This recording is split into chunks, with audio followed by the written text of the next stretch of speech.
Okay, so now what we're going to do is we are going to use a new material today that is our paint that we're going to use this time.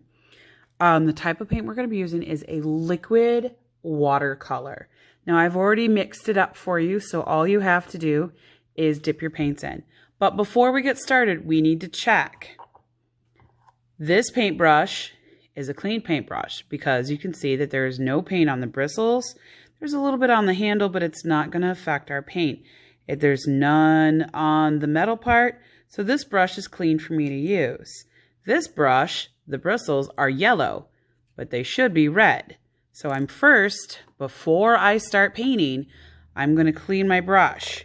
Even sometimes my brush might look like it's clean, but that might be because somebody used red paint with it.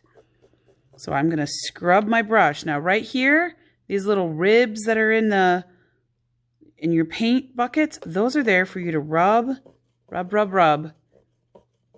your brush on, and that helps get the paint out. Now notice I'm scraping my paintbrush on the side. I didn't tap it because when we tap, we splatter water everywhere.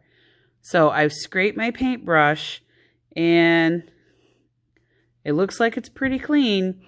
So we're going to put that brush in there.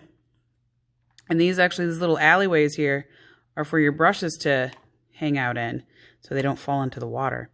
So what I'm going to do is I'm going to paint my cat with the liquid watercolor. Now you're getting the 3 primaries to paint your cat with. You can choose one of the 3 primaries to paint your cat. We are only painting the cat right now. So what I'm going to do first is I'm going to paint my cat. And this time I think I'm going to do a yellow cat. So I'm just going to stir up my paint just a little bit so that I know the water's all mixed together. And I'm going to go starting in the tail. I'm going to paint the space very carefully in. Now I'm not trying to go too quickly because when I paint too quickly, I run the risk of painting outside my lines. Now remember, watercolor, even though this is already liquid watercolor for you, you still need to make sure that your brush is wet when you're using it. Because if we use our brushes without getting them wet with the watercolor, it could dry out our brush while we're painting, and it's not going to make nice, smooth paint. Now, I keep going back in. I get my brush wet, and then I dip it in my paints. Like I said, what I don't want to do is paint with a dry brush all over my paper because we don't want a dry brush for this type of painting that we are doing. So as I finish painting in my cat, I'm going to think about a few things. Now I have other spaces on my cat body that need to be colored in. Okay? Now, like I said, we are painting the cat body one color. Looks like I got a little blue on my brush. So as I'm painting, I'm being very careful to stay inside my lines. Now, I'm not going to paint my nose in yellow. I don't want my nose to be yellow. I'm going to show you what I'm going to do in a minute. I almost grabbed the wrong color. Okay, so I painted around my eyes.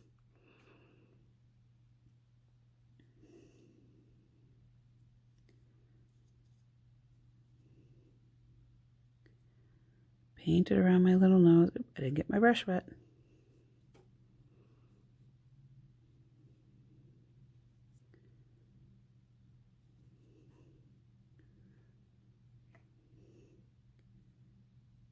Make sure I paint all of my cat in. Now, what I'm going to do is my cat needs to dry.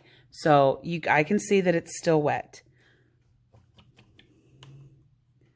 When it is dry, we can go and paint in some little details. So I want my cat to have some blue eyes. Now I'm painting it when it's wet, and this is what happens when you paint it when it's wet. If you don't wait for it to dry, it bleeds out like that. We don't want our colors to bleed into other spaces.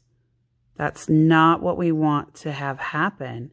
So there's a way to fix it where you get paper towel and you can dry it up, but you still have paint there. Okay, so I'm drying up my cat's face with my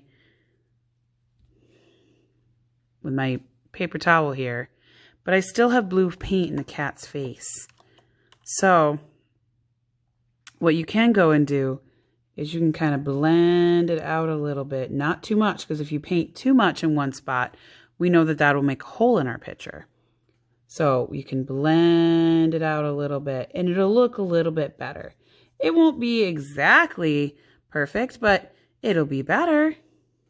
But remember, we need to wait for everything to dry before we paint details in, or else we're going to end up with what Ms. Audrey ended up with, which is a picture where part of it bled. And we don't want that to happen. And I mean, it's okay that it does. It's accidents like that happen. So that means we have to wait for it to be dry. And when we know it's dry is when it's not shiny anymore. Okay? Now, I'm going to finish letting that dry before I paint in my little nose, which should only be a few minutes. And then next time, we're going to go and we're going to paint our back room with the corresponding complementary color. Okay? And that's what we're going to do for this project.